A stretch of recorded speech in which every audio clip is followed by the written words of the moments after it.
vilão. Valendo, valendo? Valendo?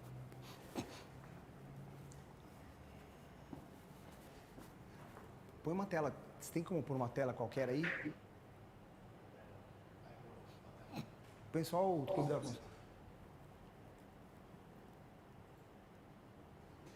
não, no YouTube. Para eu falar com os caras aqui, ó.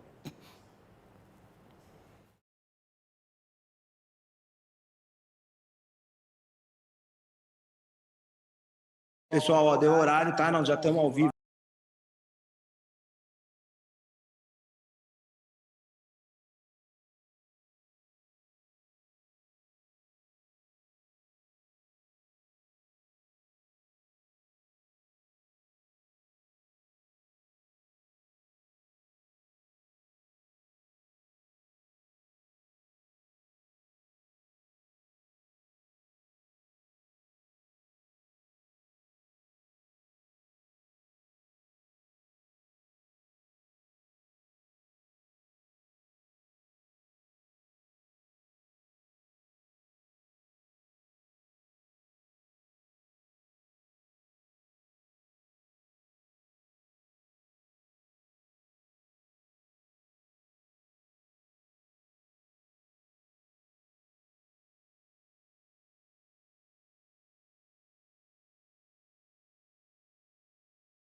Vai?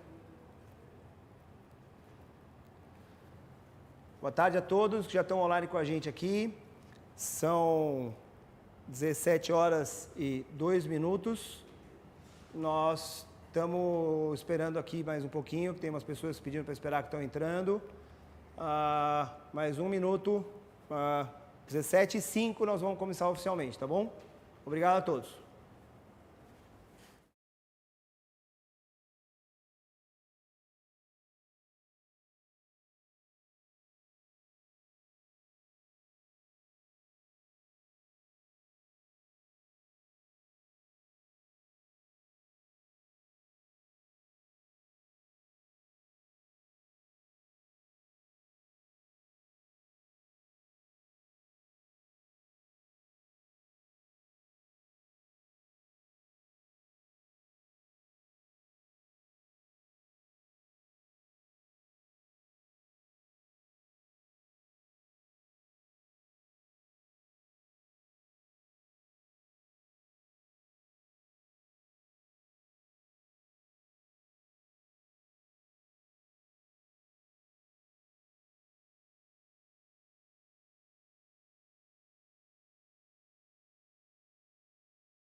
Não, eu quero entrar. Eu quero entrar.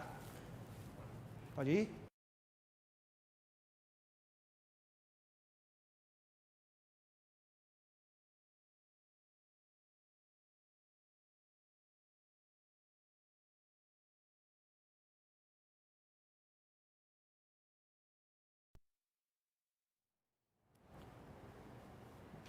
Bom, pessoal, como vai? Tudo bem? Sejam bem-vindos à primeira live do C3. Nós demoramos um pouco aí para começar essa nossa sessão de lives, para poder ter um desenho diferente, para poder desenvolver os temas de acordo com o que o mercado está precisando. E estamos aqui hoje inaugurando nosso calendário de lives. Nossa proposta a partir de hoje é fazer 6 lives, a cada 20 dias uma live diferente. Então hoje é o que está abrindo esse calendário de lives, e a partir disso a gente vai desenrolar os temas específicos de cada uma dessas lives. Para quem não conhece, eu sou Rodolfo Zagallo, sou presidente do C3, do Clube da Construção Civil. O Clube da Construção Civil foi fundado em 2010 e tem como objetivo desenvolver negócios e relacionamentos com os presidentes e diretores de toda a cadeia da construção civil. Nós optamos por reunir todos os segmentos no mercado, incorporadoras, construtoras, grandes escritórios de arquitetura, fundos de investimento, fornecedores, para que a gente consiga ter aí uma imparcialidade no momento de tomar decisões. Então, o evento de hoje, abrindo o calendário, nós temos como tema o futuro dos prédios comerciais pós-Covid-19 e como subtema os novos protocolos de ocupação. Primeiro, antes de agradecer, eu quero dizer uma coisa. Para quem me conhece, sabe que eu falo no palco, eu falo demais, eu tenho domínio de palestra e tal, mas é a minha primeira live. E é totalmente diferente, gente. Assim, em vez de ter um público interagindo comigo aqui, tem uns 8 negros ali atrás, ó, fazendo um monte, todo mundo se comunicando, um falando com o outro, fazendo, não, faz assim, faz assim. Cara, e é difícil focar na câmera, não escutar o que aqueles caras estão falando. É uma doideira isso aqui. Mas, seguindo, eu queria dizer que nós estamos, que hoje o nosso patrocinador master é a Unis Ar-Condicionado. Nós temos como apoiadores desse evento a Concreserve, a Denver, a Deca, a Duraflor e a Porto Belo. E nós temos como parceiro de conteúdo a Aratu, a Brookfield, a Milicare, a Obras Online, a Sferos, a Tecnica e a Urbic. A nossa agenda de hoje, nós começamos aí 2, 3 minutinhos atrasados, mas acredito que a gente vai cumprir bastante a nossa agenda. Então, queria chamar o vídeo, nosso patrocinador master, ele tem aí uma mensagem para passar para vocês. Em seguida dessa mensagem, nós vamos iniciar o nosso debate com os painelistas, ok? Então, com vocês, nosso vídeo.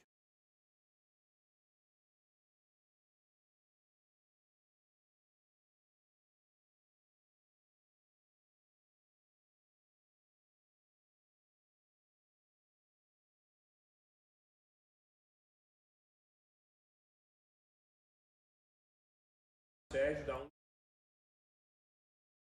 marcas e No vídeo aí. nós como patrocinador master. Pessoal, tá rolando o vídeo então.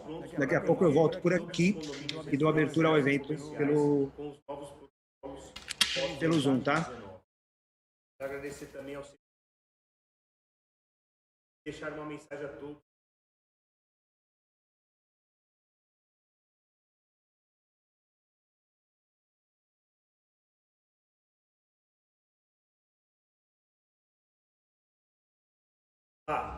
Mário Sérgio da marcas e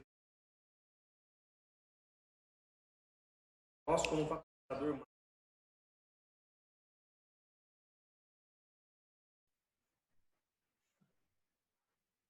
master desse evento do C3, estamos prontos para atender todos os condomínios residenciais e comerciais com os novos protocolos pós-Covid-19.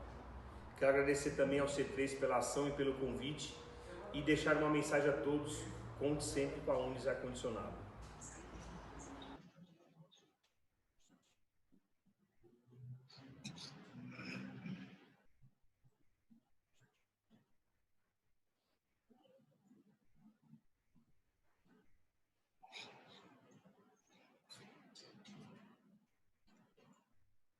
Bom, pessoal, estou aqui eu de novo. Agora nós estamos ao vivo com nossos painelistas. Quero dar as boas-vindas aí ao Wilton, ao João Fiasco, ao Luiz Henrique Ceotto, nosso mediador Paulo, o Raul, todo mundo aí. Sejam bem-vindos, pessoal. Obrigado pela participação. E, passando agora, eu vou passar a palavra para o nosso mediador, que vai comandar o evento, nosso amigo Paulo Oliveira. Boa tarde a todos. É uma satisfação estar com vocês. Agradeço o convite do C3 e espero que todos tenham uma tarde produtiva. Nós teremos 4 feras aqui para poder falar. Aproveitem esse momento para poder debater, encaminharem suas perguntas. O tema é bastante atual, a gente está vendo o que está acontecendo, né? Uma coisa inusitada, ninguém esperava que a gente fosse passar pelo que estamos passando, e o impacto é grande, obviamente, em todas as áreas de negócio, e essa que foi escolhida como tema para hoje é de suma importância, que é o futuro dos prédios comerciais. O mundo vai mudar bastante, os protocolos, a questão do controle ambiental, da segurança para o uso dos empreendimentos, para os acessos horizontais e para a circulação horizontal e vertical de pessoas, né? E eu queria, então, começar apresentando os debatedores, né? Os painelistas.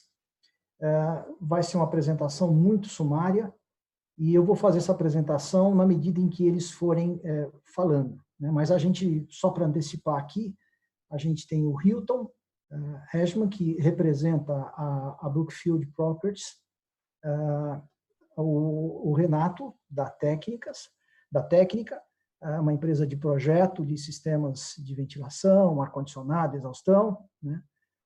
O Fiasco, da Esferos, um consultor extremamente experiente em Facilities Management, e o Ceotto, um nome bastante conhecido e reconhecido no mercado imobiliário, que hoje é diretor sócio da Urbic, uma operação nova voltada para a construção industrializada.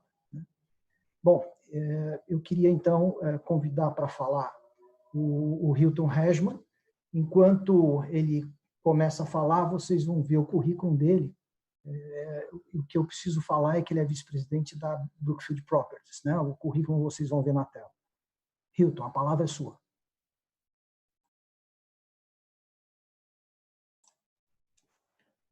Bom, boa tarde a todos. Primeiro, queria agradecer aí o convite do C3 de participar desse painel. Obrigado, Rodolfo.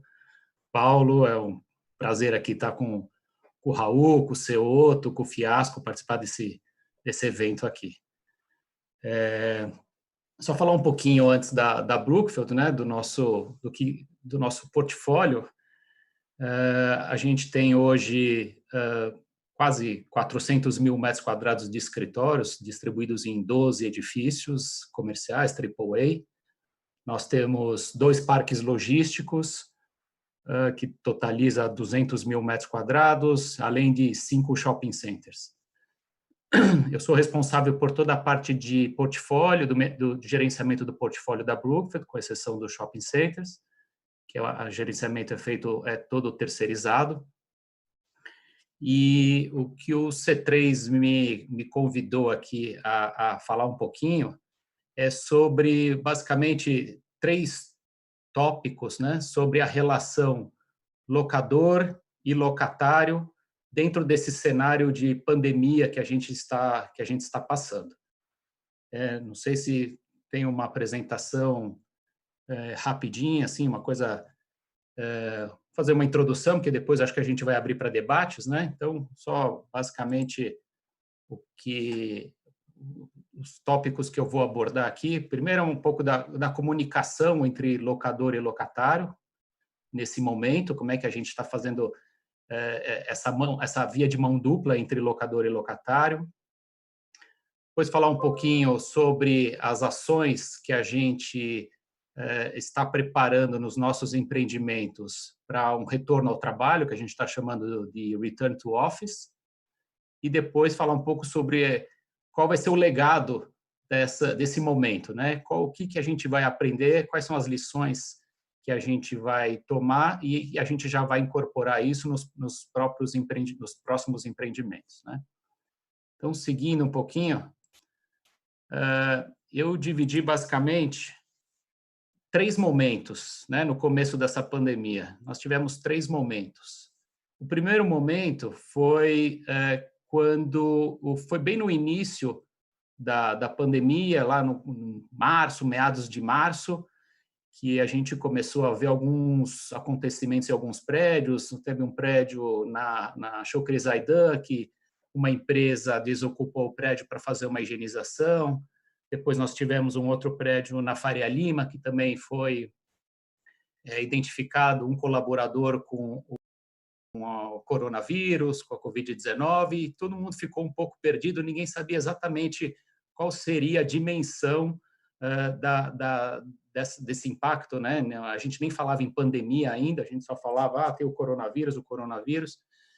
Então, foi um primeiro momento que a gente ainda ficou assim, conversando com os locatários e sabendo qual era a ação que eles iam tomar se fosse identificado algum colaborador com o coronavírus, né? E também, uma vez identificado que algum dos nossos locadores identificasse que tinha um colaborador com o coronavírus, né, infectado, quais seriam as ações que o locatário iria tomar. Então, foi alguma coisa muito mais assim reativa do que proativa. Aí, à medida que março, abril, a gente viu que realmente o coronavírus, né, a Covid-19, se transformou numa pandemia, e a gente viu que as empresas, por precaução, esvaziaram os escritórios, mandaram todo mundo para casa, foi todo mundo trabalhar em home office, que é o segundo momento aqui que eu estou chamando. A gente percebeu que nos nossos edifícios a ocupação caiu de 2% a 10%. Imediatamente, a gente, para auxiliar os locatários, a gente conseguiu remanejar alguns serviços dentro dos nossos condomínios para gerar uma economia aos nossos locatários. Então, em média, a gente conseguiu uma redução do custo de condomínio de 25% em nossos edifícios e nos parques logísticos. E também a gente começou a receber muitas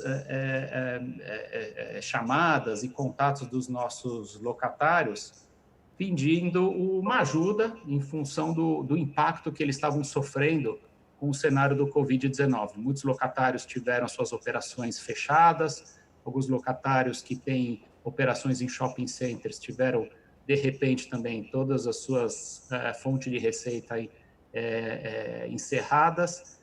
Então, foi um momento que a gente teve que se comunicar muito com os locatários, falar muito com eles também falaram bastante com a gente, pedindo ajudas, e a gente foi bastante criteriosos nesse momento, para a gente analisar se realmente esse nosso locatário foi impactado, se ele precisava realmente de alguma ajuda.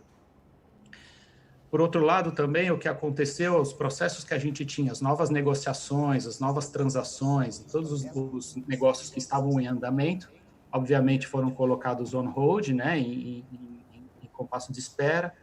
As empresas falaram, olha, não tenho a menor condição de tomar alguma ação agora, então todos os processos foram colocados de lado, e assim, à medida de que a gente tiver um cenário mais claro de o que vai acontecer, quais são os impactos, as empresas vão retomar os processos, né? O terceiro momento, que é o que a gente está passando agora, que é o return to office, é a volta ao trabalho. A gente está vendo que muitas empresas já estão se preparando para uma volta ao trabalho. As empresas ainda não têm uma data certa, já determinada para a volta ao trabalho, mas elas já estão se programando para isso, né? A gente vai ver mais para frente um pouquinho quais ações que essas empresas estão tomando, como é que eles estão pensando na volta ao trabalho, né? E essa conversa locador e locatário é muito importante até para que a gente possa alinhar as nossas expectativas, os nossos protocolos com os protocolos dos locatários, tá? Então, isso agora a gente tem conversado bastante com eles, feito reuniões com os representantes das empresas, onde a gente coloca o que nós estamos prevendo, quais são as ações que nós vamos tomar para o prédio, prevendo o retorno das empresas aos empreendimentos, e eles também estão nos passando o que eles desejam que seja implantado nos edifícios, para que todo mundo volte ao trabalho de uma forma bastante segura. Se pudesse seguir num próximo slide, se vocês estiverem aí. Então, eu listei alguns dos itens que a gente está prevendo aqui para a volta ao trabalho. Então, como eu falei, a volta vai ser gradativa das empresas. Desculpa, nenhuma empresa vai voltar já com 100% dos seus colaboradores para o escritório, vai ser uma forma bem gradativa. As empresas que a gente tem conversado, algumas vão voltar com 25% numa primeira onda, depois 50%, 70% e 100%, algumas com 30%, então isso vai variar um pouquinho, mas o que é unânime é que vai ser uma volta gradativa aos escritórios, uma coisa bem lenta, à medida que as empresas vão sentindo segurança e que vão sentindo que os protocolos estão implantados, que estão atendendo satisfatoriamente todos os requisitos nos empreendimentos. Então, de imediato, a gente já vai implantar uma medição de temperatura em todos os funcionários e todos os visitantes do empreendimento. Então, antes de passarem pelas catracas de entrada ao edifício, todo mundo vai ter a medição de temperatura. Quem estiver com uma temperatura acima de 37,4 graus não será permitida a entrada, essa pessoa vai ser aconselhada a procurar um médico ou um posto de saúde e a comunicar à empresa que ela foi barrada no térreo, que ela não vai poder subir. Nós vamos também obrigar o uso de máscaras, tanto dos visitantes como dos colaboradores que trabalham no empreendimento, vai ser 100% obrigatório. As pessoas que não estiverem com máscara, nós vamos fornecer as máscaras, vamos colocar banners informativos no edifício, as mídias dos elevadores também nós vamos colocar sobre dicas de limpeza, de higiene, colocamos proteção de acrílico no balcão da recepção, uma barreira entre o visitante e o atendente, espalhamos vários totens de álcool e gel pelo prédio todo. A gente está limitando a capacidade dentro dos elevadores, que é um item de bastante preocupação de todos os locadores. Como é que a gente vai fazer isso? A gente sabe que pode causar um pouco de transtorno no começo, com filas, mas isso é um dos pontos críticos que a gente tem visto, que é sempre o acúmulo de pessoas dentro dos elevadores. A gente vai incentivar a usar as escadas também, obviamente, quem está nos andares baixos e empresas que ocupam mais de um andar, a comunicação entre andares que seja feita pelas escadas. Nós vamos colocar botoeiras, proteção nas botoeiras dos elevadores, para facilitar a limpeza, né? Isso a gente está trabalhando junto com as empresas de elevadores, são uma proteção plástico para facilitar a limpeza. Estamos sinalizando no piso o fluxo de pessoas e filas para organizar. Também estamos fazendo no sistema de ar-condicionado, talvez o Raul vai falar um pouquinho mais sobre isso, sobre aumento da troca de ar nas áreas de escritórios, já que todos os prédios hoje têm todas as janelas fechadas e não abrem. A gente está fazendo também um protocolo, né, uma logística para entrega de alimentação e correspondência, para que isso seja organizado. A gente acredita que vai aumentar muito o número de encomendas, uma vez que os restaurantes ainda vão estar fechados, então a entrega de comida, fast food, a gente acha que isso ainda vai ter um volume muito grande, a gente está organizando isso. E, obviamente, também incrementar os procedimentos de limpeza do empreendimento, né? Basicamente, onde é que as pessoas colocam mais as mãos, né? Catracas, corrimãos, barras antipânicos, maçanetas, os crachás de visitantes e, como eu já mencionei, as botoeiras dos elevadores.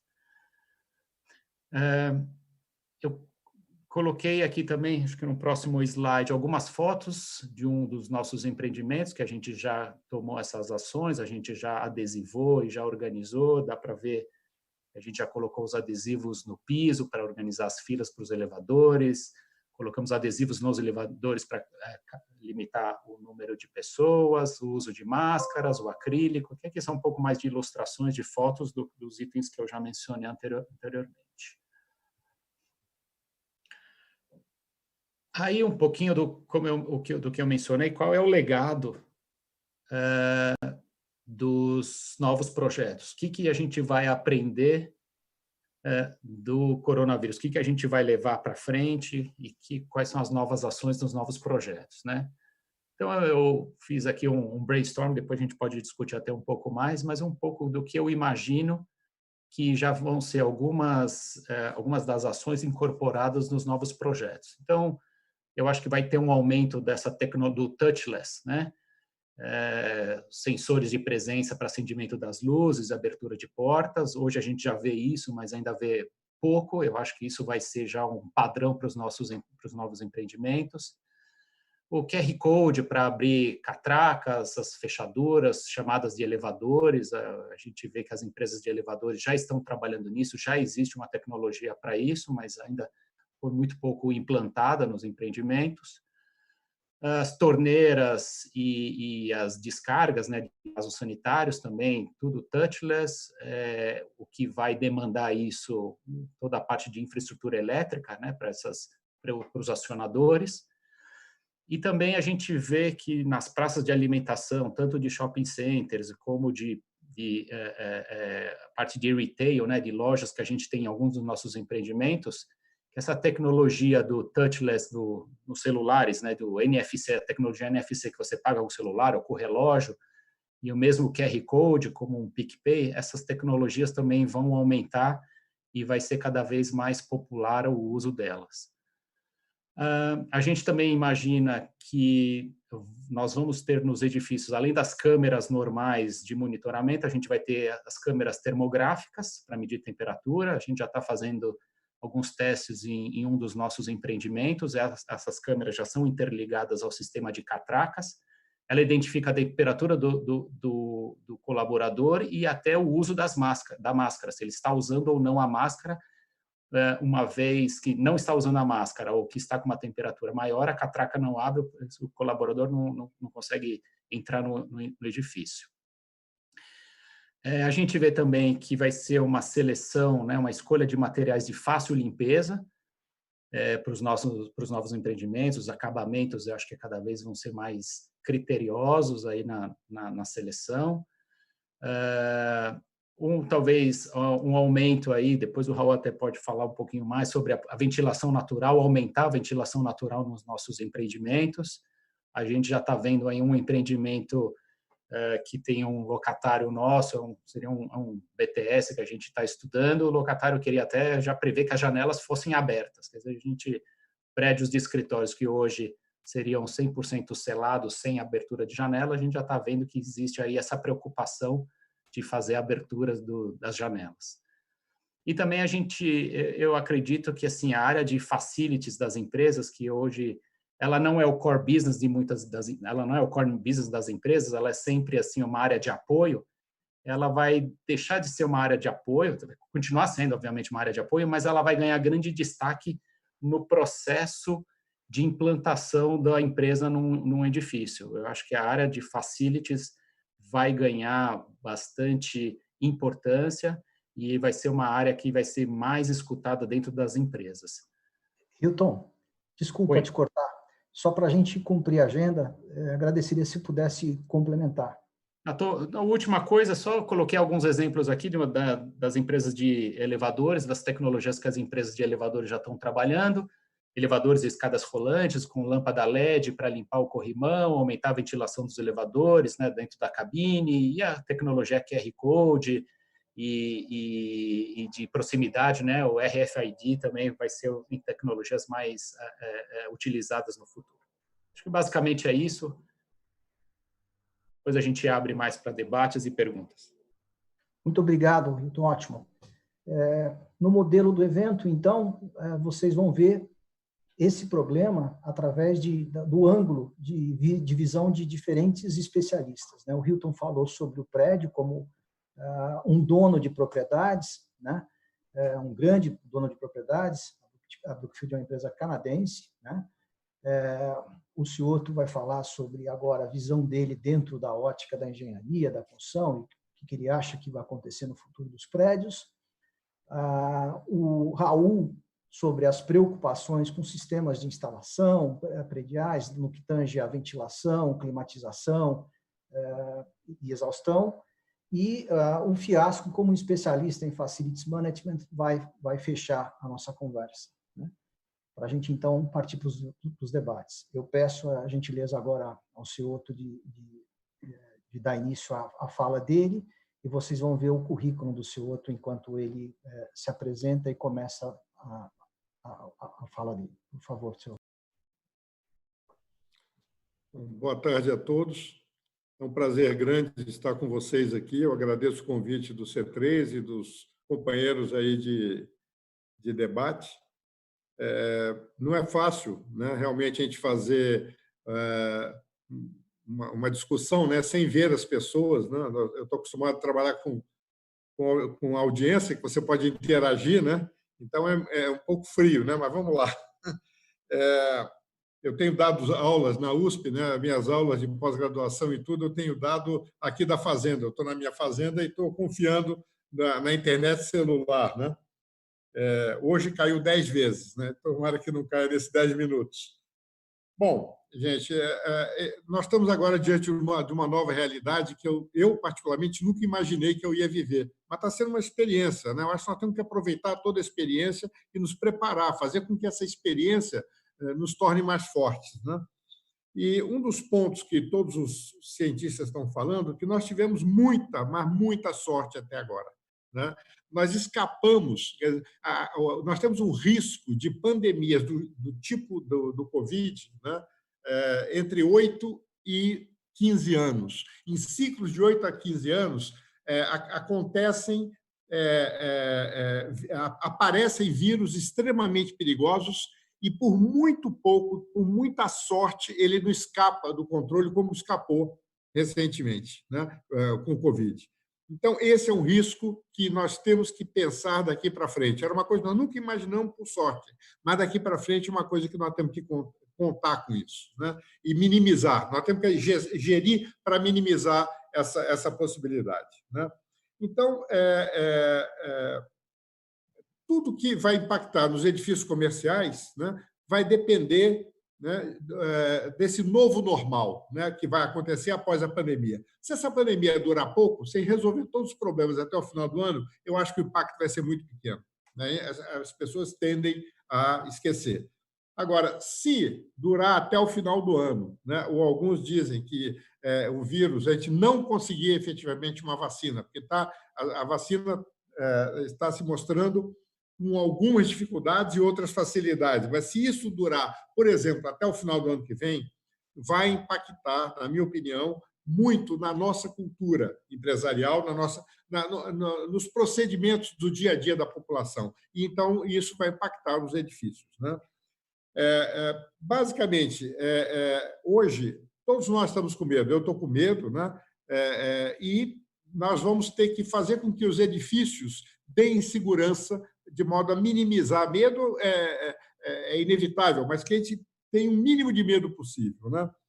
E algumas coisas a gente já pode dizer muito difícil ainda. Nós estamos assim no 4º mês, né? É muito difícil a gente avaliar, mas uma coisa é certa: a experiência de home office, né, de trabalho em casa, que nós vivenciamos nesses últimos 2, 3 meses, funcionou. Tá? Funcionou. Tem gente que não gosta, mas eu, particularmente, adorei. A minha produtividade dobrou. Eu nunca trabalhei tanto na minha vida, né? Então, mas tem pessoas que detestaram. Eu tenho um sócio meu, o Marco Parisotto, detestou, ele quer voltar de qualquer jeito. Eu não tenho. Se eu voltar para o escritório um dia por semana, para aquelas reuniões que absolutamente não. Eu tenho que ser presencial, que eu acho que praticamente 1% das reuniões, eu posso ficar trabalhando 5, 6 dias em casa, que eu acho que minha produtividade final vai ser muito maior. Eu passo um dia nas obras e acabou. E eu vou ter uma qualidade de vida, como eu estou tendo agora, até melhor, né? Então, assim, mas como o home office funcionou, tá certo? A tendência é as empresas precisarem de menos área. Por outro lado, como a densidade de pessoas nas áreas corporativas no Brasil são relativamente altas, da faixa de 7 a 8 metros quadrados por estação de trabalho, isso tem empresas que trabalham até com call centers, né, que trabalham com 4, 5 metros quadrados por pessoa. Isso não vai poder mais ser, né? A tendência é descomprimir as empresas. Então, se por um lado nós vamos ter um movimento, né, de utilização menor do escritório, né, por algumas empresas, talvez pela maioria das empresas, por outro lado, nós teremos uma demanda maior, porque a quantidade de espaço por pessoa vai crescer. Eu acho que isso vai compensar, tá certo? Precisa compensar, até para as empresas não aumentarem os seus custos operacionais, tá certo? Isso, por outro lado, né, vai proporcionar outras maneiras das empresas trabalharem, né? A descentralização da atividade das empresas, utilizando, inclusive, já que a pessoa está em casa, para uma reunião presencial, ela não precisa necessariamente ir para a empresa, ela pode trabalhar, ela pode ir para um cowork, marcar uma reunião com outras pessoas da empresa e os seus clientes, né, ou projetistas, o que for, num cowork. E, então, esse uso do cowork ficaria muito mais barato do que você aumentar as áreas das empresas por essa descompressão dos postos de trabalho, tá certo? Isso vai também proporcionar uma descentralização nas cidades. Se esse vírus demorar a ser resolvido, as cidades vão ser descompactadas também. Ou seja, já que pode trabalhar em cowork, você vai escolher os coworks, uma parte do trabalho em cowork, não significa que ele nunca mais vai voltar no seu escritório. Ele vai poder optar, né, por coworks mais perto do cliente ou mais perto da sua própria residência. E isso vai permitir formas alternativas de deslocamento, não necessariamente metrô, não necessariamente onde você tem grandes densidades de pessoas, né? Bom, basicamente, como é que isso vai impactar? O que nós precisamos resolver? Nós vamos, o Raul, né, e o Fiasco vão detalhar um pouco mais tecnicamente, né, mas os edifícios corporativos, eles têm praticamente, assim, os dois principais problemas acontecem justamente onde você tem concentração de pessoas. No hall de entrada e hall de elevador, basicamente você controlar a quantidade, marcar posições em fila, o mobiliário resolve, né? O elevador é um ponto importante, né? Os elevadores brasileiros têm uma densidade de ocupação altíssima, né? E essa densidade de ocupação é da ordem de 6 pessoas por metro quadrado. Nos Estados Unidos, né, existem normas mais rígidas que dá por volta de 3 pessoas por metro quadrado. Então, a densidade dos elevadores tem que mudar, isso vai mudar nos próximos edifícios, a norma brasileira precisa mudar. Outra coisa, a taxa de renovação de ar desses elevadores tem que ser muito maior, né? E, provavelmente, tanto nos elevadores como nas áreas de escritório, onde nós temos ar-condicionado, nós vamos ter que utilizar a experiência, né? E nisso o Raul é mestre, né? A experiência, adaptar, não utilizar totalmente, mas adaptar alguma experiência que nós temos na área hospitalar. Ou seja, através de desinfecção do ar por ultravioleta, por ozônio, quando as pessoas não estiverem na região, quer dizer, no escritório. Ou seja, existem soluções relativamente econômicas, muito baratas, quer dizer, que vão poder ser implantadas rapidamente, adaptadas de soluções tecnológicas já usadas em hospitais. Então, eu não vejo grande dificuldade, grandes custos da gente melhorar muito a qualidade sanitária dos edifícios, tá? Isso não vai custar muito caro. O único ponto que eu vejo no futuro vai ser aumentar a disponibilidade de tráfego de elevadores. Nós vamos ter que ter controle, mas como a densidade provável de pessoas nos prédios vai cair, isso não significa que vai demandar menos área, né? Mas vai tirar um pouco a quantidade de pessoas. Eu acho que vai dar para a gente adaptar, talvez mudar um pouco a velocidade dos elevadores, otimizar o tempo de abertura de porta, um monte de coisas que vai poder melhorar a condição sanitária. E no que diz respeito ao elevador e ar-condicionado, renovação de ar, desinfecção, principalmente por ultravioleta, e, quando não tiver pessoas, no próprio ozônio. Eu não quero me alongar mais, né? Nós temos um especialista aí, o Raul e o Fiasco, que vão tocar nesse assunto.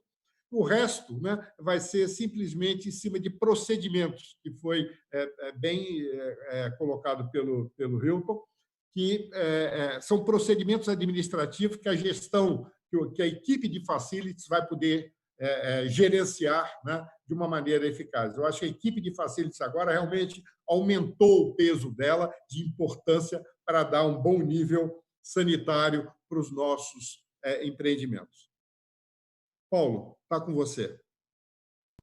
Obrigado pela excelente contribuição, Cioto. Eu passo a palavra agora ao Raul José de Almeida.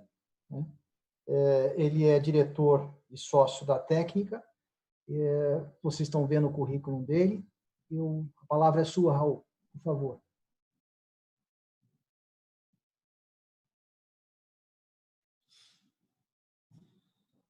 Você está sem microfone, Raul. Para variar, eu esqueci de ligar o microfone. Novamente, obrigado pelo convite, Paulo, Zagallo, Cioto, para variar. Difícil falar depois de Cioto e depois de Hilton. Algumas pinceladas. Acho que não vou me apresentar muito, porque eu acho que já tá, a gente tem um tempo meio curto. E, então, voltando, eu trabalho em projetos desde 1986. Basicamente, nosso escopo hoje é voltado para projetos de edifícios corporativos e a parte comercial de shopping centers.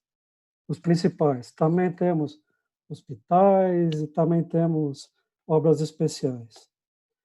Hilton, eu espero que as pessoas não esqueçam, porque as boas práticas de higiene nós estamos perdendo. Então, Cioto, renovação de ar é uma coisa que está em norma de ar-condicionado desde 1980. Porém, é triste falar que 90% das nossas instalações hoje, que são de unidades splits, não tem renovação de ar. Então, você falar que... Qual é a solução, então, para esses casos? Não tem. Abre a janela e desliga o ar-condicionado. Não concentre pessoas. Como eu estou aqui um pouco defasado na visão dos slides, não sei se já estão vendo o primeiro slides que dizem sobre a rota da transmissão. E a pergunta é, o ar-condicionado é vilão? É a solução? Ou pode ser os dois? Pode ser os dois. Dá uma olhada na foto, quais são? A norma até hoje, o sistema de ar-condicionado sempre se preocupou com a contaminação externa, de proteger o interno em relação ao externo, com filtragens, tudo mais. Mas hoje, hoje não, sempre foi, a nossa grande poluição é interna. Vírus sempre existiram, mas tem antibiótico para eles. Veja na foto, uma pessoa aqui, quando ele espirra, quais são as duas fontes? Um espirro, uma tosse. Se você não falando, você joga gotículas a 1,5 metro. Se você tossindo, esse número vai até 2,5, e espirrando ele vai a 6 metros. A nossa geração de poluição sempre existiu. Só mudou que hoje tem um vírus a mais, que é desconhecido, que as pesquisas até hoje, tem solução já pronta para o ar-condicionado? Não tem. Nós temos ainda soluções paliativas que nós estamos falando. Não resolve 100%. Então, hoje você espirra. Vou falar um número que boa parte, quando esses vírus saem com gotículas, eles saem com uma partícula até 10 micrômetros, eles se decantam. Partículas em torno de 1 a 2 micrômetros ficam suspensas no ar. Então, a pessoa vai espirrando, o que acontece? Se não tem, vai aumentando a concentração. E a contaminação se dá pelo tempo de exposição e a carga de vírus. Qual é a grande palavra hoje? Renovação de ar. Por quê? Eu quero trazer um ar limpo para diluir. Esse é o primeiro e ponto mais importante do sistema. Diluição, para diminuir a carga. Como eu diluo? Aumentando a taxa de ar externo. E aí eu tenho que pegar parte desse ar e jogar fora. Então, nossos sistemas de exaustão têm que funcionar 24 horas para poder tirar o ar. Mesma coisa de uma tinta que você joga, uma tinta amarela. Você quer mais escura ou mais clara, mais tinta que você vai, é uma questão de diluição. A nossa grande preocupação é, primeiro, o ar exterior tem a primeira consequência em diluição. A segunda parte, a gente vai ver, a gente vai tratar dentro do sistema de ar-condicionado. Um exemplo disso, não sei se já está no segundo slide, é um prédio na Coreia, é o call center. A gente chama call center, mas quantos layouts de escritórios a gente não vê com essa concentração de pessoas? Quantas mesas de operação não existem com essa configuração? E sempre existiram. Então, isso daqui é o caso da Coreia, que um funcionário, em um dia, ele propagou para 94 pessoas. Olha a concentração dessas pessoas na proximidade e olha a concentração das pessoas ao resto do pavimento. Como o senhor outro falou, ao gráfico do lado, você tem ali os azuis são do pavimento. Os amarelos são fora do pavimento. Então, fora do pavimento, você resolve o problema de contato. Agora, quem está na tua frente, você vai dar um espirro, o cara é sparring, que recebe toda essa carga viral. Então, concentração é fundamental. Temos que rever esse número. Lógico, máscara vai melhorar muito? Vai, porque você diminui o lançamento das partículas. Existem, com isso, no mundo inteiro, muitas recomendações. Eu não vou entrar em detalhes agora de todas elas.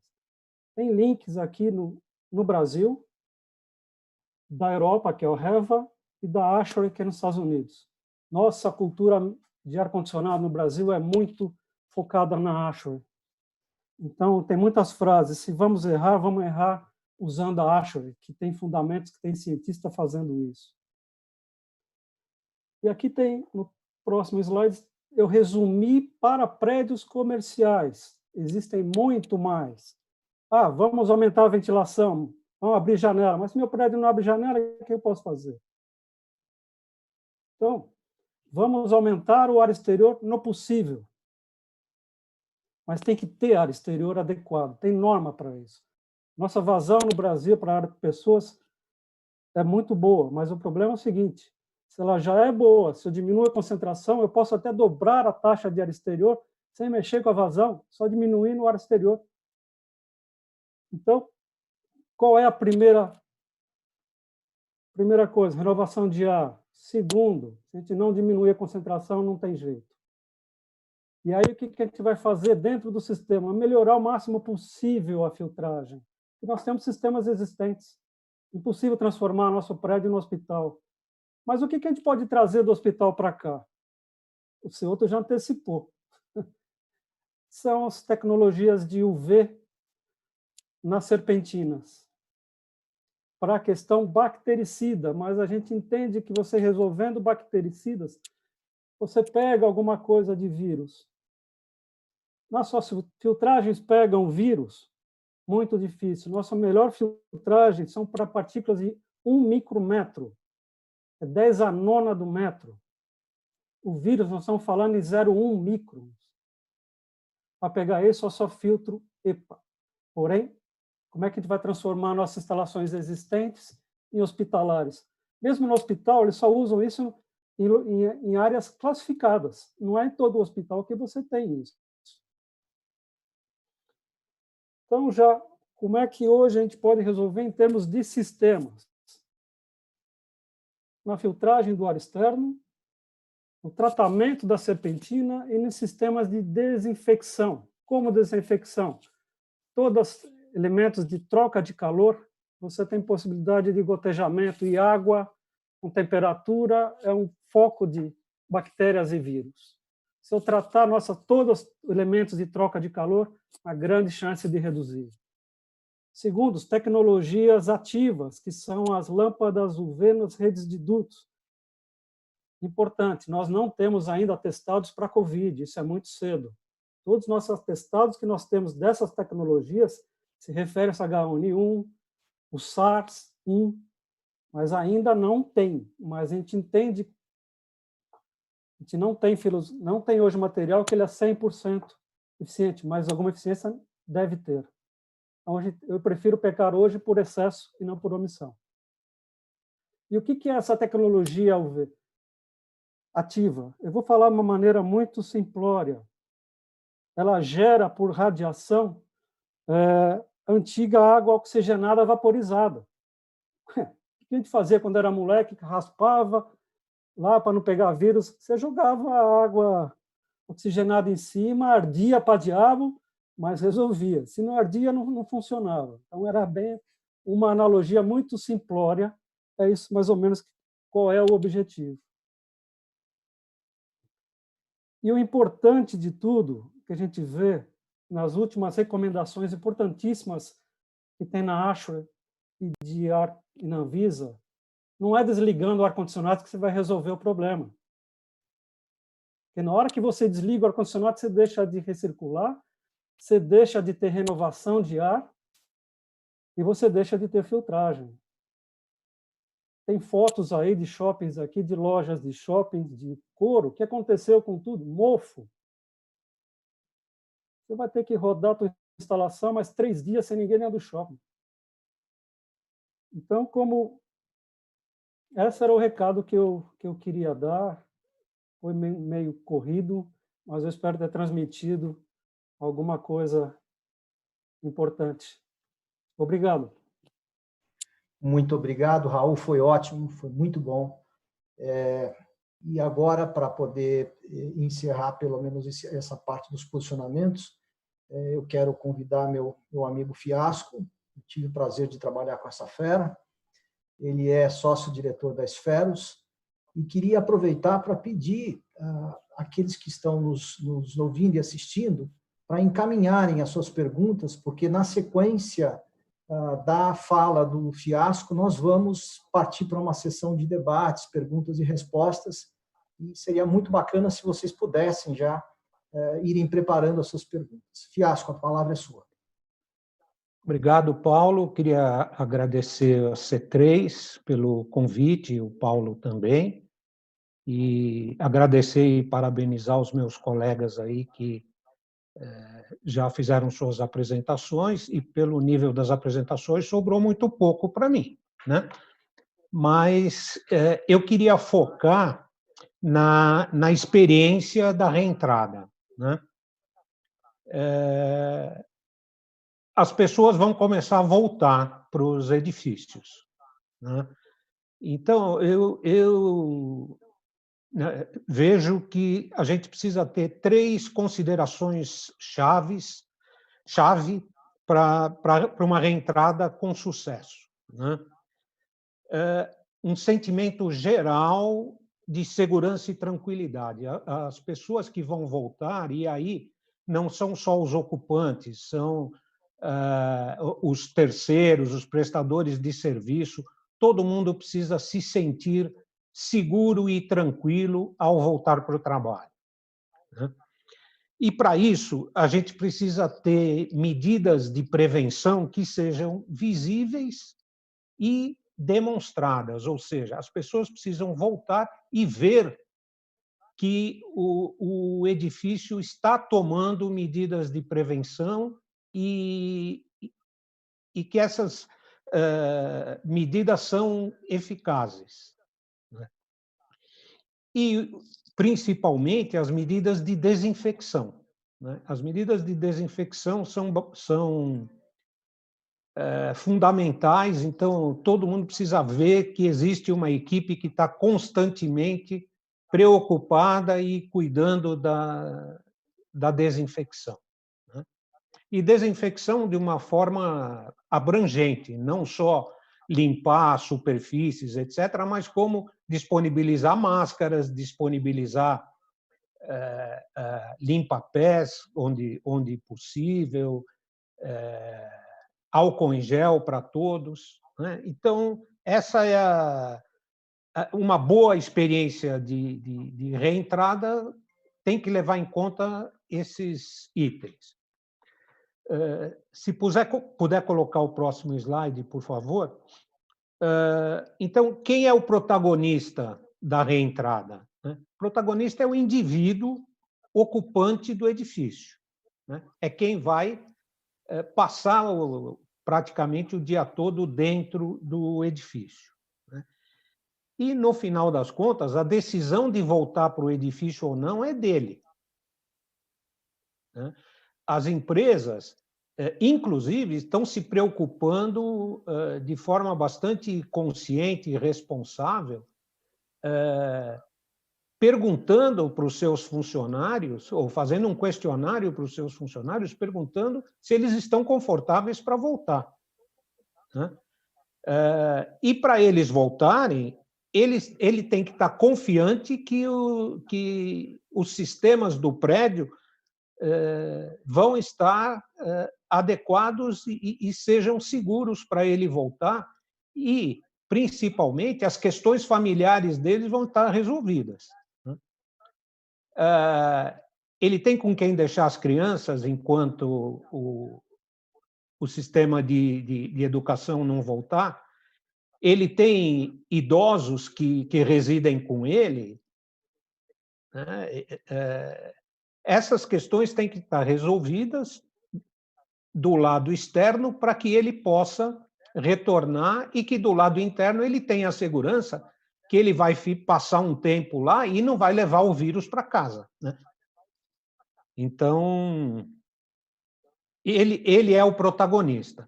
Porém, existem outros atores nessa situação. Se puder botar o slide 3, por favor. Os principais atores são o governo, o proprietário, e aí no proprietário toda a equipe de administração do prédio, seja a administradora e sejam os terceiros, e o locatário, o patrão das pessoas que estão voltando. Então, e todas as ações que cada um desses atores for tomar tem que visar o indivíduo, tem que visar o bem-estar e a segurança do indivíduo. O Hilton já falou das providências que a Brookfield tomou e, com certeza, eu tenho participado, porque eu sou síndico de alguns empreendimentos da Brookfield. Toda a preocupação da Brookfield está em cima do indivíduo, das pessoas que vão retornar. No caso de edifícios que têm um proprietário só, é mais fácil. Mas nós temos inúmeros casos de edifícios cuja propriedade está pulverizada, são vários proprietários. Nesse caso, quem tem que assumir o protagonismo é a administração predial e os terceiros. Então, todo esse protocolo de retorno tem que ser desenvolvido, visando as pessoas, mas pela administração predial e pelos terceiros, né? Como o Hilton e o Ceuto comentaram, né? E eu costumo brincar que o Facility e o Property Manager só são lembrados por aquilo que eles não fizeram, né? Mas, finalmente, precisamos de uma pandemia para entendermos que o papel do Facility no bem-estar das pessoas dentro e fora das áreas privativas, né? Então, se puder passar o próximo slide, o governo, o proprietário e o locatário têm responsabilidades compartilhadas nesse retorno, né? O governo, obviamente, analisar o estágio da pandemia, definir as regras de reentrada, fiscalizar o cumprimento dessas regras e reavaliar a situação periodicamente, né? Eu acho que esse é o papel principal do governo, né? Com base nessas regras de reentrada, o proprietário, com o auxílio da administração predial e dos terceiros, tem que adaptar o edifício às condições da pandemia, e isso adaptar onde possível, porque nós temos prédios aí que têm 40, 50 anos de construção, né? E as dificuldades de adaptação, algumas são intransponíveis, né? Olá. Então, além de adaptar, tem que implementar protocolos de testagem, de limpeza, segurança, distanciamento social e, principalmente, uma coisa que para mim é fundamental, são os programas de comunicação, né? As pessoas têm que saber constantemente o que está sendo feito como prevenção, como desinfecção, né? Através de cartazes, através de divulgação nas telas de TV, através de comunicados internos, mas a comunicação é importantíssima para conferir segurança e tranquilidade para as pessoas, né? E aí, voltando para o lado do locatário, né, ele tem que, basicamente, tomar as mesmas medidas que o proprietário e a administração estão tomando nas áreas comuns dentro das suas áreas privativas, né? Então, o distanciamento social, a testagem de temperatura, quais as políticas de retorno, quantos por cento do seu efetivo vai voltar em que período, né? E comunicar, né? Também comunicar. Eu tenho participado de em alguns condomínios, de reuniões periódicas com os locatários, né? E eu tenho visto uma coisa que não é comum, ou não era comum até antes da pandemia, que é uma convergência de ideias entre os locatários, né? Porque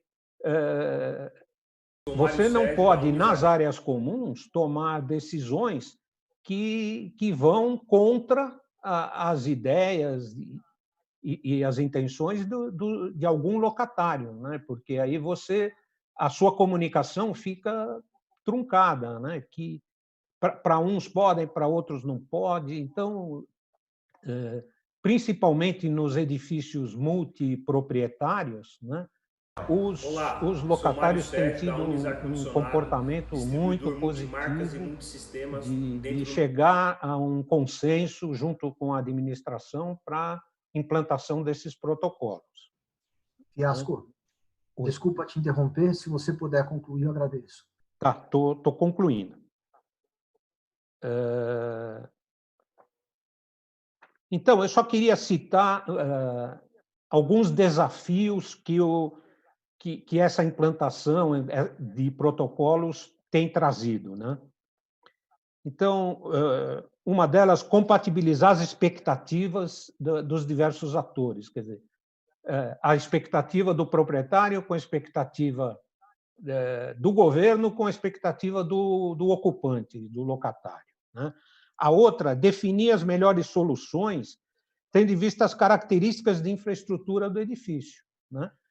Como é que você implanta distanciamento social num lobby de um edifício pequeno, né? Você vai ter que tirar as pessoas de dentro do lobby, levar as pessoas para um espaço aberto, e aí o dia que chove, o dia que faz frio, como é que você resolve isso, né? Esse é um grande desafio que eu tenho visto. Outro desafio, controlar o cumprimento das restrições, né? Como é que você controla o cumprimento? Quer dizer, nem todo mundo vai usar máscara, nem todo mundo vai aceitar ter a sua temperatura controlada, né? E para isso, o último desafio que eu queria citar você precisa equipar e treinar as equipes terceirizadas comportamentalmente. Quer dizer, qual é o comportamento de um segurança, de uma recepcionista ou de um bombeiro quando alguém tenta quebrar o protocolo, né? Somente com treinamento, né? Então, resumidamente, são esses os pontos que eu quis abordar e passo para o Paulo, agradecendo a atenção de todos. Muito bom, excelente. Acho que a gente pôde assistir aqui uma bela aula de engenharia com a participação de todos. O Rodolfo vai apresentar o vídeo do nosso patrocinador e depois, na sequência, nós vamos caminhar para os debates. Então, eu peço àqueles que ainda não encaminharam as suas perguntas para que o façam e, na sequência do vídeo, a gente vai para os debates. Vamos aproveitar o momento para falar com essa turma de feras aqui. Façam as suas perguntas e tirem as suas dúvidas. Olá, pessoal, tudo bem? Primeiro, eu voltei para dar os parabéns para vocês. O debate está muito quente. Vocês não estão conseguindo acompanhar pelo YouTube, mas a galera está mandando um monte de pergunta. Então, bastante gente online, o pessoal interagindo bastante. Quero dar os parabéns para todos, tá? Aí, queria fazer duas pequenas correções. Primeiro, pedir perdão ao Paulo, que na abertura do evento, um monte de gente aqui me mandou. A primeira delas foi a Márcia, né? Eu falei errado o nome da empresa dele. É Aratal, não é Aratu. A Carla já tinha me chamado a atenção algumas vezes. E pedir desculpas aí para o pessoal que também mandou mensagem para nós pelo YouTube, dizendo que o vídeo, quando a gente passou o vídeo do patrocinador, o vídeo do patrocinador travou. Nós já resolvemos esse problema aqui e nós vamos passar o vídeo para todo mundo assistir. Estamos prontos aí, pessoal? Olá, sou Mário Sérgio, da Um fez assim, o outro fez assim, eu não sei qual dos dois. Então estamos prontos, vamos lá, solta o vídeo. Dentro do mercado de climatização. Nós, como patrocinador master desse evento do C3, estamos prontos para atender todos os condomínios residenciais e comerciais com os novos protocolos pós-Covid-19. Quero agradecer também ao C3 pela ação e pelo convite e deixar uma mensagem a todos: conte sempre com a Unis Ar-Condicionado.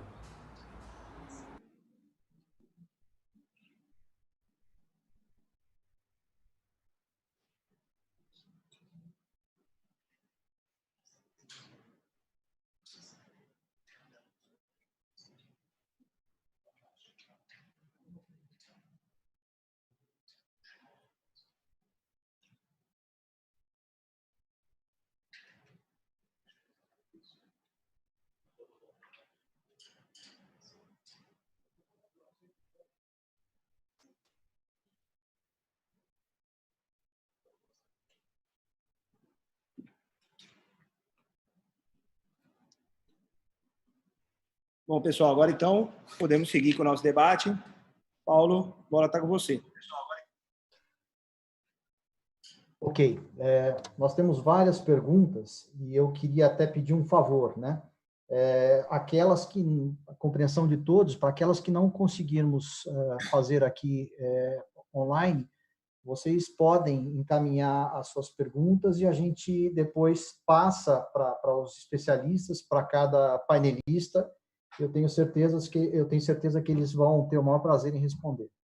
Eu vou começar com uma pergunta do meu amigo José Miguel Morgado, do IBE, Instituto Brasileiro de Impermeabilização. Obrigado pelo prestígio. E a pergunta é a seguinte, embora ela não está direcionada, tá? Eu até queria combinar com os painelistas o seguinte, embora as perguntas possam estar direcionadas para um de vocês, se os demais quiserem complementar, por favor, o façam, tá bom? Ok, a pergunta do Zé Miguel. Os próximos edifícios residenciais terão áreas individuais maiores em função de alocar um pequeno escritório para home office? Prevêem uma diminuição das áreas comerciais de cada empresa? E aí ele complementa, o mercado comercial irá, neste caso, diminuir e, consequentemente, aumentar o residencial? A pergunta está aberta para os debatedores e para os painelistas, né?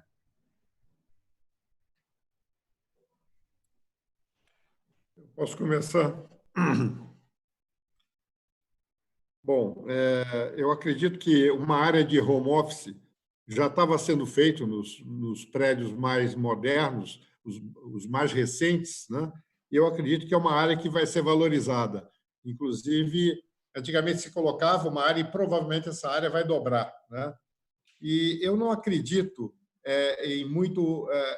eu acredito que essa área comum de home office, com mobiliário correto, de tal maneira a evitar a exposição na transmissão, será uma ótima possibilidade, porque colocar essa área de home office subutilizada dentro do próprio apartamento vai fazer a metragem desses apartamentos aumentar e o custo do apartamento vai aumentar muito. Eu não acredito nisso. Eu acho que, até para a gente recuperar economicamente dessa crise, nós vamos continuar tendo apartamentos extremamente mais compactos e apartamentos menores. O ticket vai ser importante.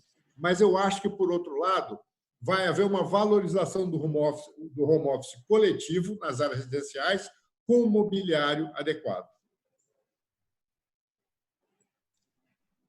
Perfeito, Souto. Obrigado. Só acrescentar um pouquinho no que o Souto falou. Do ponto de vista do edifício de escritórios, não estou defendendo o meu aqui, mas eu acho o seguinte, muitas empresas experimentaram o home office, muitas empresas tinham um preconceito e eu acho que muitas viram que a experiência é boa e muitas também viram que a experiência não é boa. Eu acho que assim, o home office vai acontecer, as empresas, não que o funcionário, o colaborador vai ficar 100% em home office, mas uma vez ou duas vezes por semana vai ser normal aceitar o home office, o que antigamente não era normal aceitar isso, né? Claro, você está em casa, você não está fazendo nada, você está de pijama, mas eu acho que agora vai ser normal aceitar o home office. Pelo home office também, assim, eu acho que as empresas ainda vão querer o funcionário lá no dia a dia, no escritório trabalhando, porque é no dia a dia, é lá todo mundo junto que você consegue disseminar a cultura da empresa, que você consegue treinar o funcionário, que você consegue avaliar o funcionário. Ele tem que estar lá no dia a dia, onde é que você... Aí sim você vai conseguir ter esse contato com o funcionário, com o colaborador, para desenvolvê-lo, né? E também eu acho que assim, a socialização é muito importante para nós, né? O brasileiro, para o latino, a socialização é muito importante. Então, eu acho assim, o home office vai acontecer, né? Vai aumentar, mas não que isso vai ter um impacto na área, nos edifícios de escritórios. Perfeito, Wilton. Obrigado pela complementação. Uma pergunta direcionada agora ao Raul, da Luciana Traldi. Raul, qual seria a densidade recomendada para as plantas de escritórios? O distanciamento sugerido pela Organização Mundial da Saúde, 2 metros. Muito simples. Isso já... E se você complementar ainda durante a pandemia, usar máscara, você diminui esse distanciamento, esse problema de contaminação. Ao mínimo 2 metros, Luciano, Casene Rivera.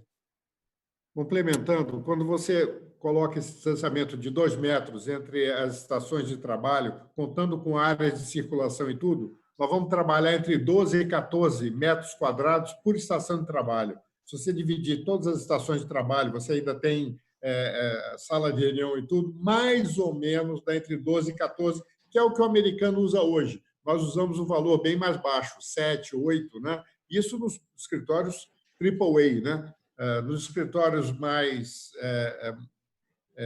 principalmente mais densos, chega aí a 4, 3 metros quadrados por pessoa.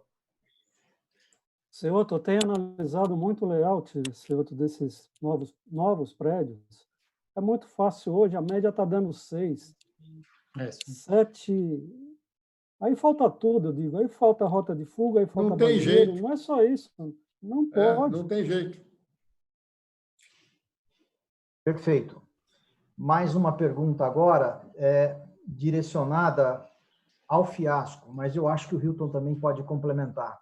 Os dois têm vínculo com essa questão. É do Américo Trindade, e a pergunta é a seguinte: pós-pandemia, teremos redução de locação de espaços, de escritório, no caso, por motivo do home office? Eu acho que já... Eu estou assim, não.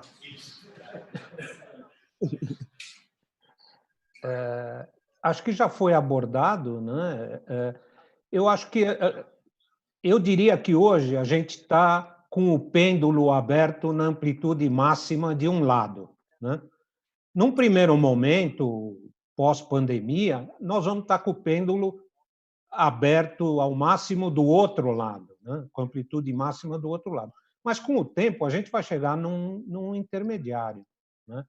E, como disse o Ceuto, se realmente vai haver um incremento nas atividades de home office, com o espaçamento para 10, 12, 14 metros quadrados por pessoa, pode ser que haja um pouco de redução, mas eu acredito que a gente vai ficar mais ou menos como hoje, talvez um pouco menos. Não vejo nada drástico, principalmente porque, passada a pandemia, depois de um certo tempo, as pessoas vão esquecer que houve a pandemia.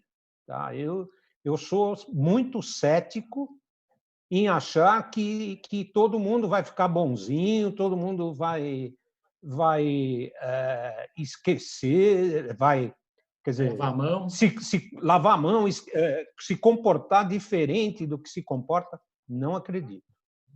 Álcool gel, entrar descalço em casa. Eu acho, só complementando um pouco o que o Fiasco falou, a gente tem visto assim nos nossos prédios, as empresas que estão se implantando, assim, numa média, assim, a cada 100 funcionários existem 80 estações de trabalho, né? As empresas já estão fazendo isso. Hoje não tem a mesa fixa, né? São os hot desks, tem os lockers lá, as pessoas vão, deixam as coisas nesse armário, chegam de manhã, pegam e sentam em qualquer mesa. Isso a gente já vê que tem essa tendência. Talvez agora a média que era a cada 100 funcionários, 80 estações de trabalho, talvez seja de cada 100 colaboradores, tenha 70 estações de trabalho. Acho que não vai ser tão radical assim. E como o Ceuto falou, a densidade vai aumentar. Então, eu não sei, talvez uma coisa vai balancear a outra. Eu não vejo grandes impactos assim no uso dos escritórios e na ocupação das empresas. Eu acho que uma coisa vai balancear a outra, né? Perfeito. Uma pergunta para o Ceuto, do Adriano Santos. Deveremos considerar um aumento da velocidade dos elevadores visando atender a demanda? Aqui ele se refere aos novos elevadores. Aí ele complementa a pergunta. Nos equipamentos já instalados, deveremos considerar reforma imediata para aumento da velocidade? Eu acho que o aumento da velocidade vai ser importante, mas é um conjunto de coisas, né? O elevador vai ter que... Não é só aumentando a velocidade, a setorização tem que ser mais inteligente. Aqueles elevadores que não têm software de inteligência, de otimização, vão ter que ser colocados, tá certo? Com aquela chamada, como você faz no ônibus, né? É um conjunto de coisas. Mas uma coisa é certa, em termos de prédios futuros, nós vamos ter uma maior quantidade de elevadores. Isso está acontecendo, esse debate já está acontecendo no mundo inteiro, né? E no Brasil, principalmente, que a densidade de pessoas no elevador no Brasil é absurdamente alta por norma. Essa norma está errada. Eu tenho falado isso há muitos anos, né? Para a questão de economia, de ficar barato, aumenta 6 pessoas por metro quadrado é um absurdo. Nos Estados Unidos é 3 pessoas por metro quadrado. Na Europa é 3 pessoas por metro quadrado. E tem um outro ponto na norma brasileira que é falha. Ela não limita o tempo que você fica dentro do elevador. A norma ela fica muito mais preocupada com o tempo de espera, né?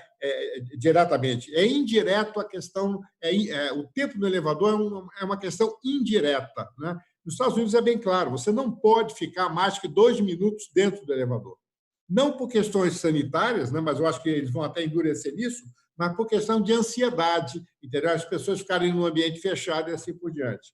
Então, acho que as nossas normas de elevadores têm que melhorar, né? E o item densidade tem que ser resolvido, e com isso a quantidade de caixas de corrida vai aumentar.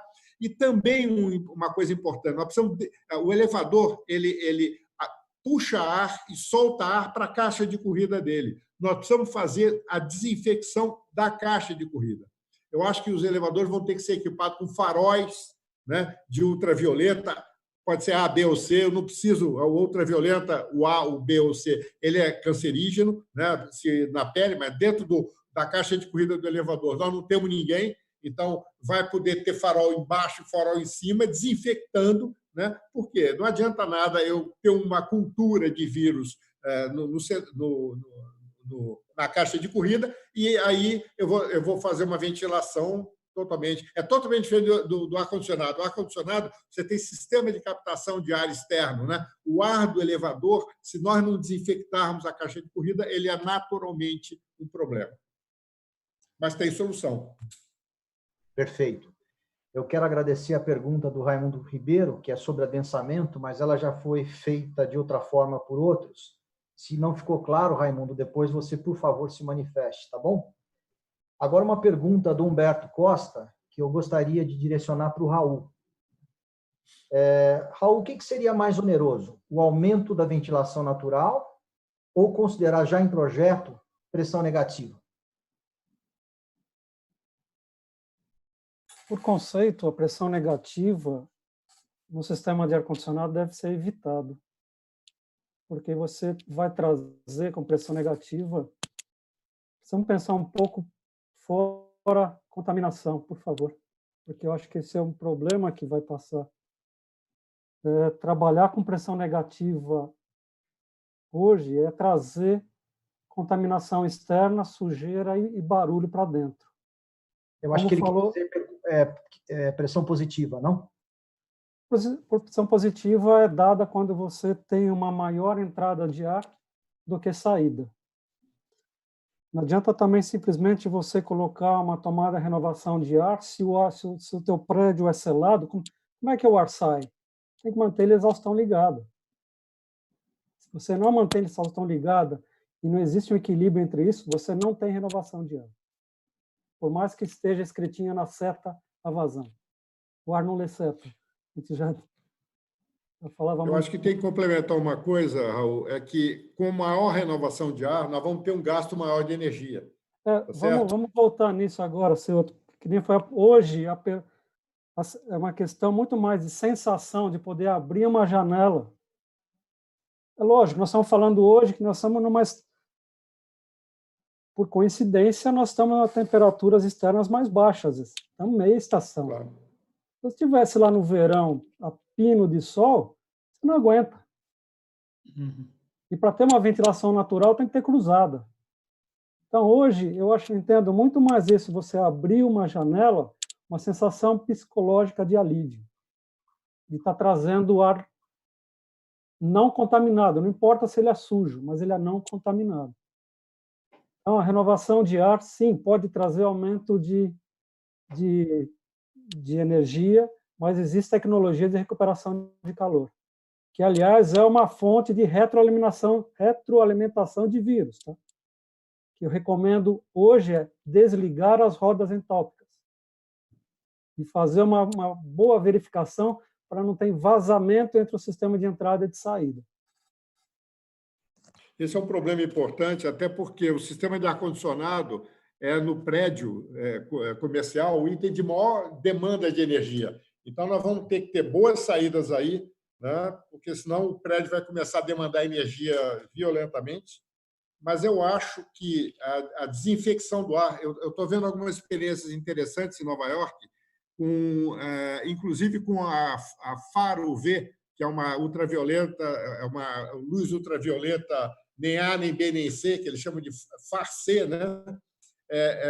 Que estão dando resultados muito bons nos ônibus. Ou seja, a Faro UV ela não dá problema de câncer de pele, né? Ela é segura e ela mata o vírus, tanto a A, B e a C, eles matam a maior parte dos vírus muito rapidamente. E parece que o vírus, o Covid, ele é facilmente eliminado pela radiação UV. Ele não é resistente à atividade. E vão sair protocolos, né, da ASHRAE rapidamente com relação ao Covid também. A ASHRAE, por enquanto, não recomenda ainda essas tecnologias por falta de elementos certificados. A ASHRAE é muito convencional nisso, mas recomenda, sim, o uso de... Tem muito cuidado para colocar UV. A UV nas serpentinas, elas têm o objetivo de tirar... É um comprimento de onda que ela não é cancerígena. Mas se você abre o seu equipamento com a lâmpada UV ligada, você pode ter problema de visão. E a outra tecnologia que eles chamam de ativa é a geração de peróxido de hidrogênio, que nada mais é do que, preciso falar muito simplório, que é a água sanitária, água oxigenada, desculpa, em vapor, que tem o objetivo de saturar por oxigênio essas partículas, esses vírus. Perfeito. Algumas perguntas agora sobre impacto em custos do Cláudio Lan, e que eu complemento também com a Luciana Traudy. Como estão as discussões sobre o rateio de custos para a implantação de mudanças, principalmente de despesas operacionais? Aumento da circulação de ar, consumo, etc. A Luciana, ela faz a mesma pergunta e ela menciona os investimentos necessários justamente no sistema de condicionamento de ar, ventilação, né? E a Cláudia Lage, também nessa mesma linha, ela pergunta como é que vai ser resolvida a questão dos manobristas. Vai ter custo adicional, obviamente, né? Essa é a questão dela. Teremos que prever mais vagas livres nos edifícios comerciais? Quer começar, Fiasco? Quero. Bom, obviamente, muitas desses novos protocolos vão alterar o regime de custos existentes hoje, né? Certamente, você manter a renovação de ar, aumentar a renovação de ar, etc., vai trazer um consumo maior de energia, né? Mas isso é inevitável, né? A relação custo-benefício é altamente positiva, né? Você tá fazendo isso, você está gastando mais porque você está preservando vidas, né? Então, mas certamente haverá, né? Com relação aos manobristas, esse é um grande desafio, né? Porque hoje as garagens de edifícios comerciais dos existentes têm talvez 30%, 35% das vagas livres, né? O resto, 60%, são vagas presas, né? E vagas presas precisam de manobra, né? Então, num primeiro momento, hoje, no auge da pandemia, o que os condomínios têm feito é fazer, entre aspas, um distanciamento social das vagas, né? Bloquear vagas uma sim, uma não, alguma coisa assim, eliminar os manobristas, fazer self-parking para todo mundo, né? Mas, um pouco mais para frente, provavelmente, as empresas de estacionamento vão ter que providenciar capas, né, capas de volante, capas de banco, capas de alavanca de câmbio, que vão ser trocadas a cada manobra que for feita, uso de álcool gel, alguma coisa assim, né? E o próprio usuário ter o seu vidrinho de álcool gel no bolso e, quando for pegar o carro, reforçar as medidas de limpeza. Eu não vejo hoje outra alternativa para os edifícios existentes. Para os novos edifícios, cabe aí aos incorporadores, projetistas, etc., analisar a relação custo-benefício de ter mais vagas livres e menos vagas presas para diminuir a utilização de manobristas, né? Mas isso, obviamente, impacta no custo da construção e, por vias indiretas, no custo da locação. Acho que é Pois isso. não, Hilton? Não, acho que é isso que o Fiasco falou, assim, vai ter um aumento do custo, é inevitável mesmo, né? Mas não acredito que seja tão significativo. Quanto aos manobristas, vai ser um pouco empírico isso, né? Como a gente está vendo que a volta das empresas vai ser gradativa, a gente vai testar um pouco os modelos, né?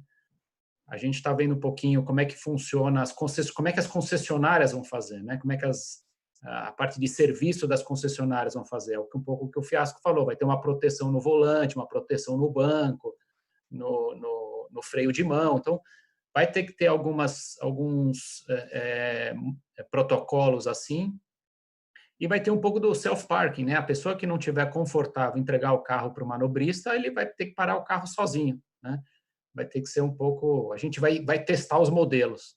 Acho que não tem ainda uma fórmula mágica que vai servir para todo mundo, mas a gente vai experimentar e vai ver qual é a metodologia que mais se adapta ao momento que a gente está vivendo. Perfeito. Só complementando, Paulo, eu tenho também conversado bastante sobre adaptações, implantações dessas tecnologias. Divisões de custo, eu tenho percebido que é sistema central, o prédio tem pago, o que é interno do condomínio, o condomínio paga. Ok. Vira recomendação e vira pagamento interno. Perfeito. Mas só um complemento, desculpe, Paulo. De qualquer forma, impacta no custo da ocupação, né? Se está dentro da taxa de condomínio ou se está dentro da despesa da área privativa, no fim do dia o locatário está pagando a soma das duas, né? Esse é um tema quente, né? Na hora de pôr a mão no bolso, Exato. Sempre a conversa esquenta. Bom, nós temos um participante da Austrália, o Jackson Farias. Obrigado pela audiência, Jackson.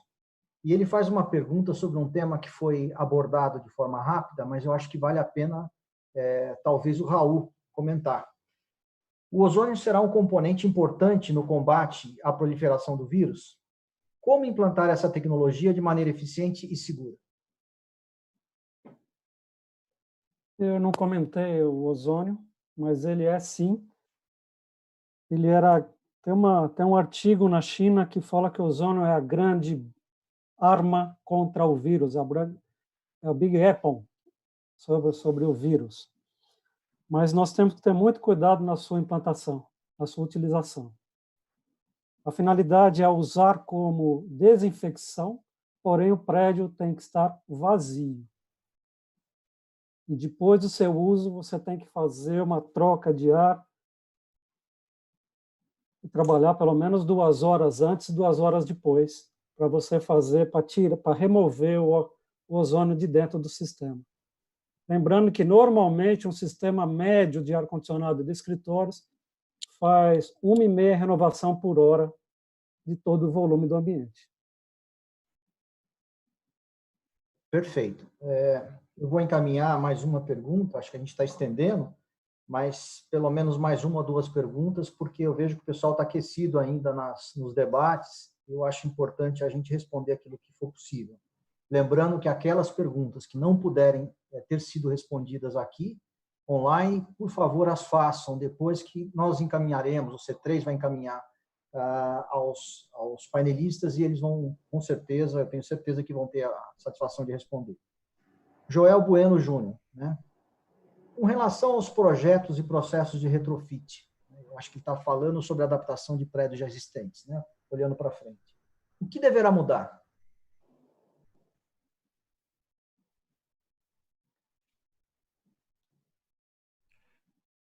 Bom, Eu vou começar, então, para o meu lado.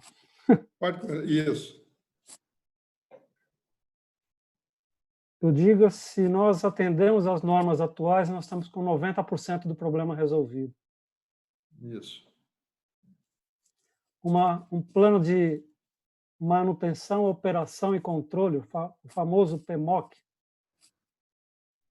que se você tiver essa sigla bem atendida, você já está com seus equipamentos com uma manutenção garantida. E o que eu vejo é o principal dos sistemas de ultravioleta em trocadores de calor, a importação de algumas coisas e tecnologia de hospitais, como o seu outro falou logo no início, vai ser uma tendência, na parte de ar-condicionado. E o ar-condicionado individual. Cada vez mais individualização e menos mistura do ar. Mas isso é um dilema que eu um pouco curto tempo para falar sobre isso. Só complementando, a grande realidade é que os vírus são sensíveis à ultravioleta. O que precisa saber é se o COVID, qual é a velocidade do ar que ele tem que passar por um determinado dispositivo para dar tempo de ser exterminado. Normalmente são poucos segundos. Então, esses protocolos que o pessoal está tentando verificar é simplesmente para dimensionar corretamente, né, essas caixas de luz, né, na renovação de ar, tanto de ar-condicionado como de elevadores, né? Então, assim, eu acho que nós vamos ter muito desenvolvimento de ferramentas e de equipamentos que não são caros, né? Luz ultravioleta você consegue de uma maneira muito barata e, é claro, você tem que dar a esses equipamentos uma segurança total de quem vai dar manutenção. É igual forno micro-ondas.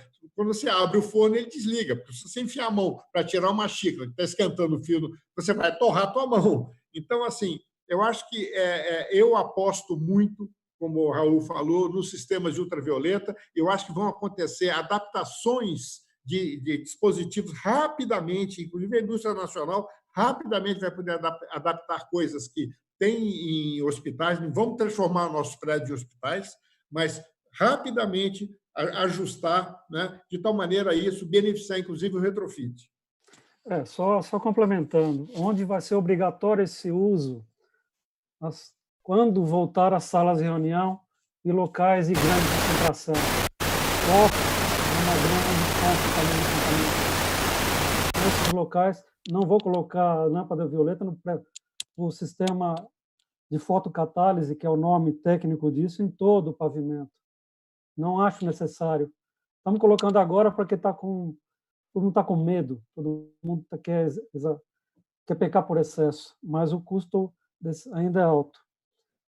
Mas nas áreas de grandes concentrações que não puderem ser evitadas, é altamente recomendável. Bom, nós estendemos o nosso tempo aqui para poder atender o maior número possível de perguntas. Eu agradeço, excelente a participação de todos os painelistas e passo a palavra ao Rodolfo, presidente do C3, para que ele faça o encerramento do evento. Bom, voltei aqui então. Mais uma vez, a gente teve mesmo que parar porque a gente acabou se alongando demais, mas a audiência estava alta. Quando o Paulo começou a falar que ia encerrar aqui, o pessoal falou, não, continua. Mas a gente tem uma série de lives ainda para acontecer. Quero agradecer ao Fiasco, quero agradecer o Wilton, agradecer o Ceoto, agradecer o Raul, Paulo também, que faz parte do nosso comitê de conteúdo aí. Dizer que daqui a 20 dias temos outra, e foi muito rico o conteúdo. A gente, com certeza, rapazes, vamos precisar da ajuda de vocês aí para responder as perguntas e comunicar a todo mundo aí que está assistindo que pós-evento, mais ou menos depois de uns 15 dias, nós vamos publicar um e-book e nós vamos fazer um vídeo com os melhores momentos desse evento e ficará disponível no nosso site. Tá bom? Obrigado, então, a todos. Obrigado aos associados e todas as pessoas que nos assistiram. E um abração. Tchau, até logo. Um abraço a todos. Abraço. Se cuidem.